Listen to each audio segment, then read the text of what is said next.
I will just want to thank you guys. I've picked up roughly 10 patrons today, and I'm grateful for that.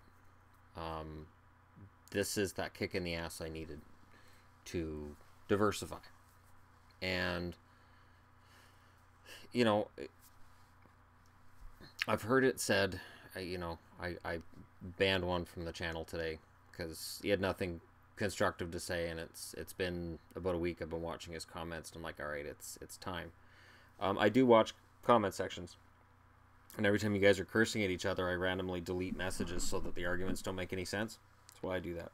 So if you're wondering, hey, I had an argument going and it's been deleted, you're welcome.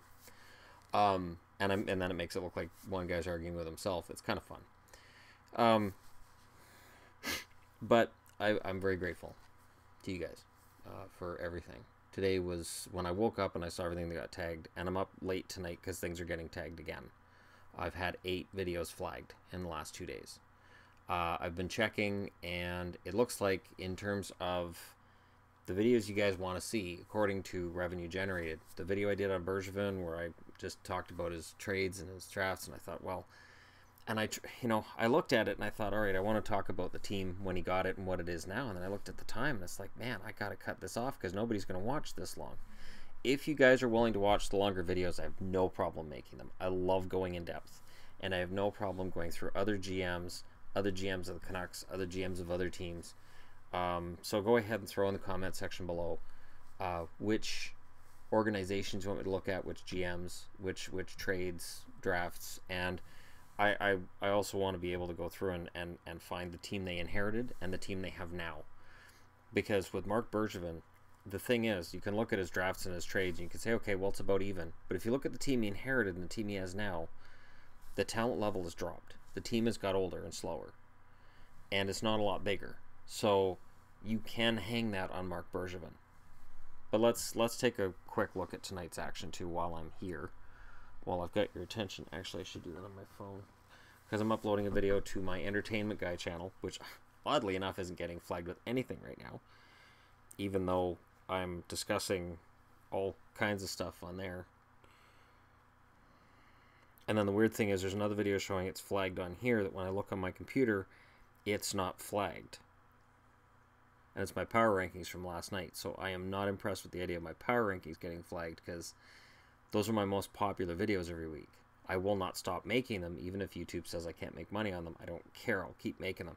Oh, and I want to throw in there, too, if you're a YouTube Red subscriber, I still get the Red revenues.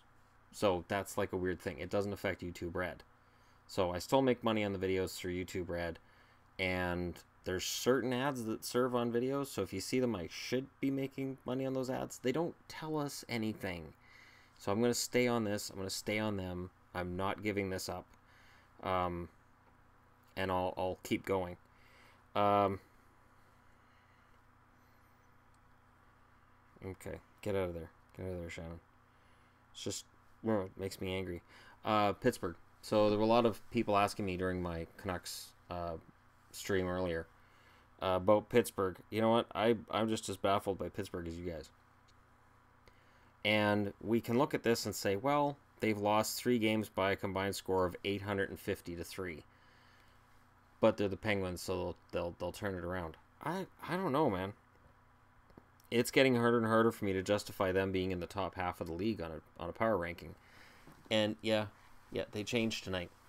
I'll put it this way: right now in the power rankings, Vancouver's ahead of Pittsburgh. Yeah, I never thought that would happen this year, ever.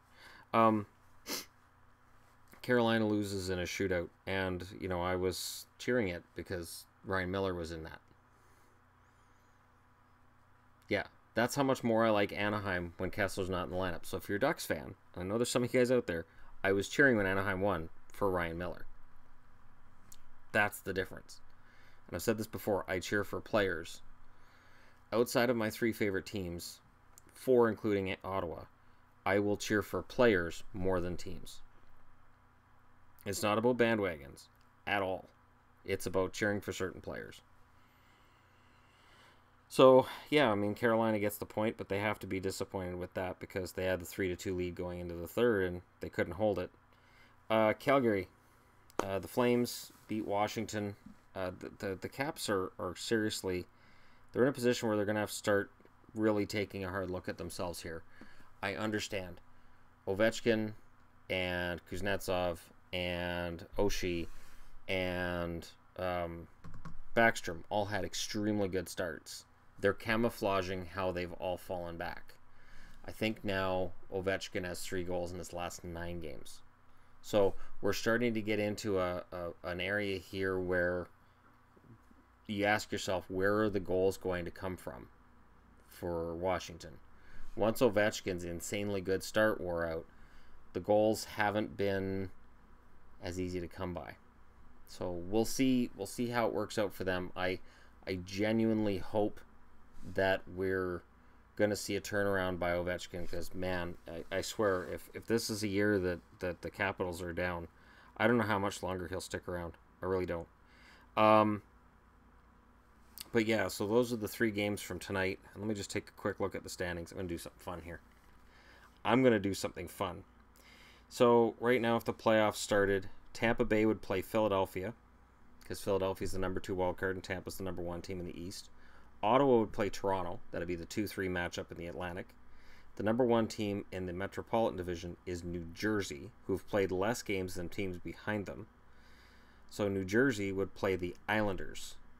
You'd make money betting that would have been a playoff matchup. And Pittsburgh would play Columbus. And right now, with Pittsburgh having a goal differential of -14, I would take Columbus in that series. I didn't think I'd see that happening either. Out of the playoffs, Washington, Detroit, Boston, Carolina, Florida, New York Rangers, Buffalo, and Montreal. In the West, your playoff matchups would be the number 1 seed in the West would actually be the Kings. They have 1 game in hand on St. Louis. They have the exact same point totals. Their goal differential is 6 better than St. Louis. They're a +18. They would play Dallas in the first round, so Dallas would lose to the Kings. Vegas would play Vancouver.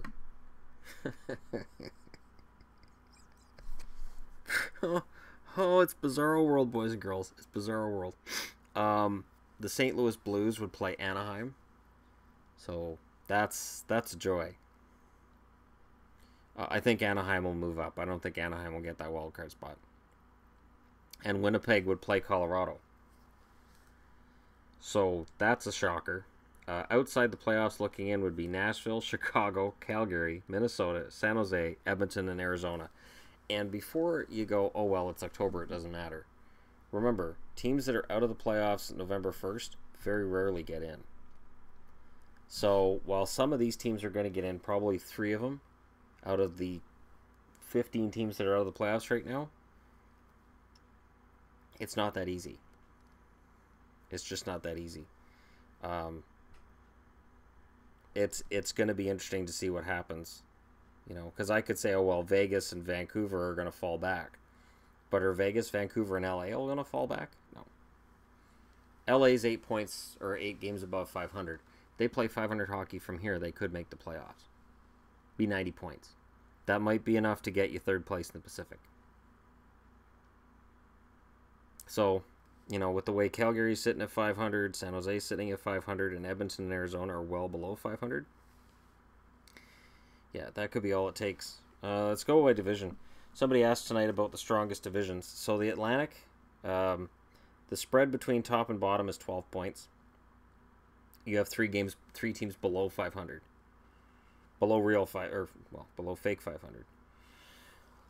You have an 8-point spread between first and 8th in the Metro. And you have 1 team below fake 500. So that makes them the stronger division. In the West, you have 7 teams in the Central.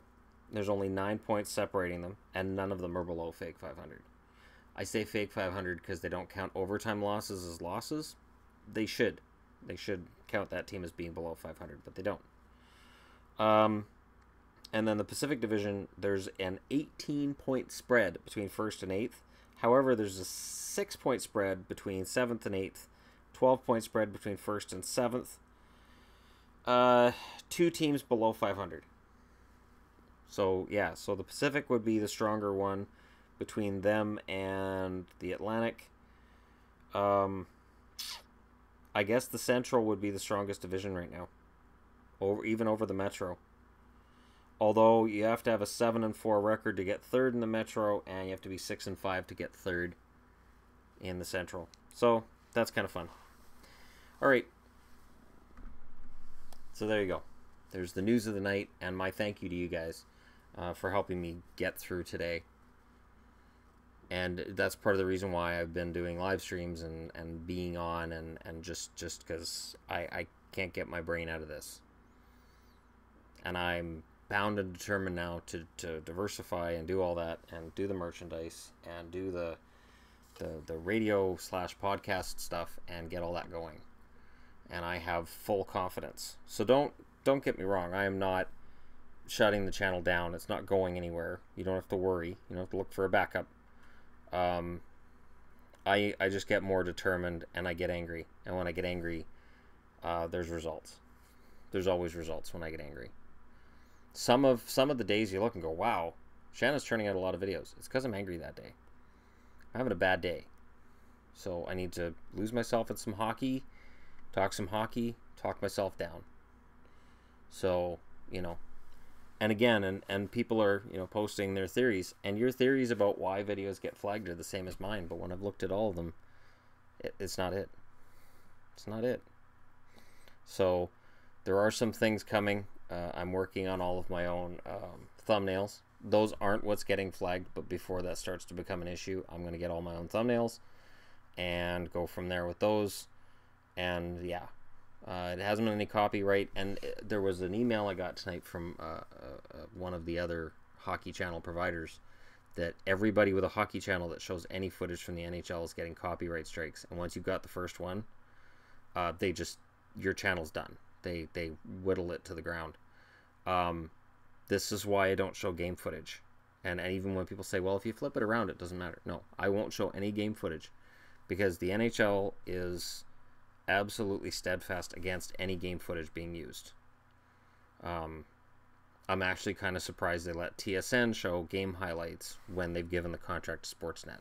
They're that tight with game footage that I worry that if I show anything, it'll just slam the whole channel. So, I learned that during the Stanley Cup playoffs in 2016. The Pittsburgh Penguins had won the game. I didn't show any game footage. I showed the celebration after the game. Copyright immediately. I was told this has been claimed by the NHL as copyright. We'll serve ads. All of the proceeds will go to the NHL. So it was monetized, but not for me. It was monetized for the NHL. So yeah, I won't show anything. And the same thing on my other channel with WWE. I can't risk it. I look at what Botchamania has gone through with wrestling footage, and it's not worth it for me. For Botchamania, it works for Matthew. He has to have some other job. He has to have other forms of income because he just gets copyrighted, and then they take his channel away, and he has to move it. Every couple of months, it seems there's a new Botchamania channel, and it's really hard to follow. You'll be like, oh, I want to watch Botchamania, and you're like, oh, this channel got shut down too. What's he under now? Oh my God, this is so sad. So it's frustrating because again, with Botchamania, he's not broadcasting wrestling matches. He's just showing mistakes. All Botchamania is showing wrestling mistakes. So if I put together a bunch of hockey foibles or mistakes, screw-ups, I get flagged. So it's just you guys and me. We're just chatting, and I appreciate you guys being out there.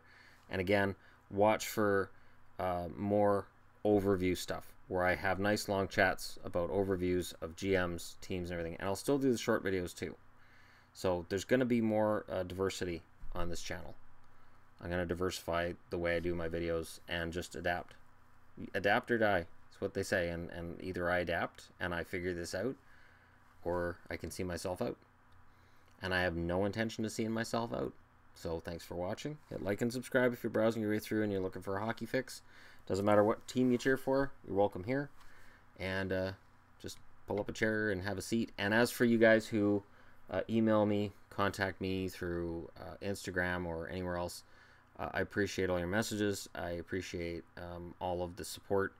And when I read, that you're in another country where you can't see NHL stuff, and my channel's your source for your information, I appreciate that greatly, and I take that very seriously.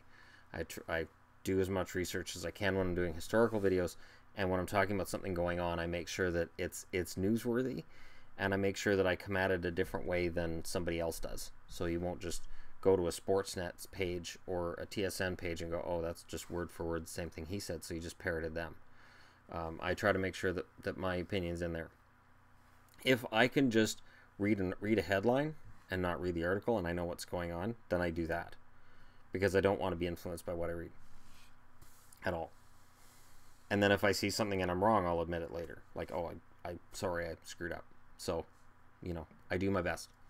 Thanks for watching. I'll talk to you again soon.